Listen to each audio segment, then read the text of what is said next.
Money laundering मामले में फंसी पूजा सिंघल को 8 जून तक न्यायिक हिरासत में जेल भेज दिया गया है। ईडी कोर्ट ने 14 दिनों के लिए पूजा सिंघल को होटवार जेल भेज दिया है। मनी लॉन्ड्रिंग मामले में गिरफ्तार आईएएस अधिकारी पूजा सिंघल की ईडी की रिमांड अवधि 25 मई को पूरी हो गई है। ईडी की टीम ने पूजा सिंघल को 20 मई को तीसरी बार पूछताछ के लिए 5 दिनों के रिमांड पर लिया था।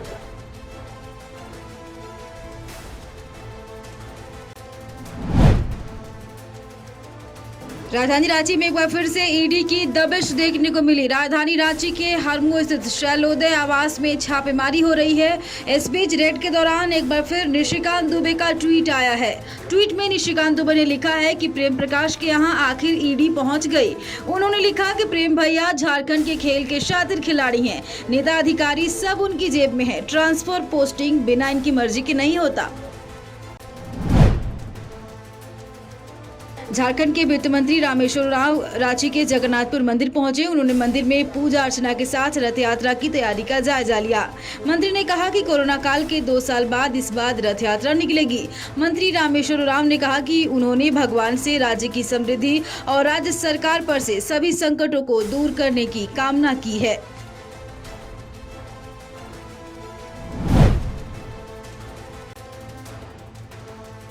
कोडरमा के सुदूरवर्ती इलाकों में बाल विवाह उन्मूलन को लेकर कई कार्यक्रम चलाए जा रहे हैं। रात्रि और संध्या चौपाल के जरिए यहां लोगों को बाल विवाह से होने वाले परेशानियों के बारे में बताया जा रहा है।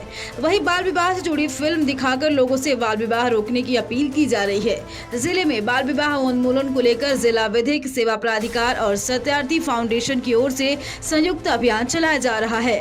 इस अभियान के तहत डोमचांच प्रखंड के रायडीह गाँव में रात्रि चौपाल का आयोजन किया गया, जहाँ लोगों को बाल विवाह उन्मूलन को लेकर कानूनी पहलुओं की जानकारी दी गई।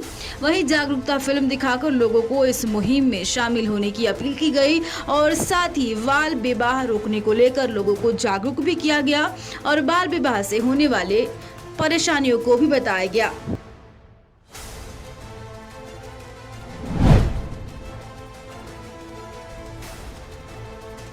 जमशेदपुर अधिसूचित क्षेत्र समिति द्वारा जमशेदपुर पूर्वी को बड़ी सौगात मिली है, जहां 15 करोड़ 51 लाख रुपए की कुल 36 योजनाओं का शिलान्यास किया गया।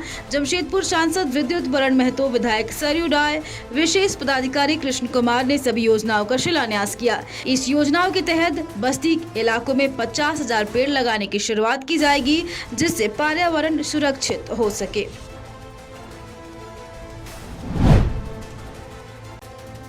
जमशेदपुर के सोनारी एयरपोर्ट के बाउंड्री के बगल में एक अजगर सांप का बच्चा निकलकर एक पक्षी का शिकार करता दिखा, जिसके बाद देखते ही देखते लोगों की भीड़ उमड़ पड़ी। लेकिन इस बीच हैरान करने वाली एक और तस्वीर दिखी। अचानक एक व्यक्ति हाथ में गमछा लपेटकर उस अजगर के बच्चे को खींचकर निकाल लेता है। शिकार करने निकला अजगर खुद ही शिकार हो गया।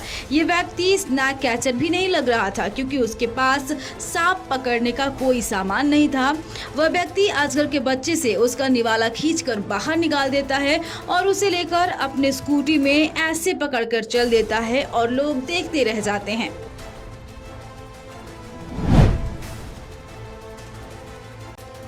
निरसा के मदनपुर की ग्रामीण सरकारी सुविधाओं और शौचालय योजनाओं के लाभ से वंचित है। यहाँ सही प्रकार से शौचालय का निर्माण नहीं हुआ। कुछ टूटे फूटे पड़े हैं तो कुछ में दरवाजे नहीं हैं, तो कुछ का सिर्फ ढांचा बनकर तैयार है। इस दुर्भाग्य के कारण जनता खेत खलिहान में शौच जाने को मजबूर है। यहाँ अधिकतर सरकारी योजनाएं धरातल पे उतरती भी नहीं है और पंचायत प्रतिनिधियों, बिचौलियों और अधिकारियों की मिलीभगत से पैसों का बंदर बांट भी हो जाता है। और यदि कुछ योजनाएं धरातल पे उतरती भी हैं तो अर्धनिर्मित अवस्था में ही पैसों का बंदर बाट हो जाता है।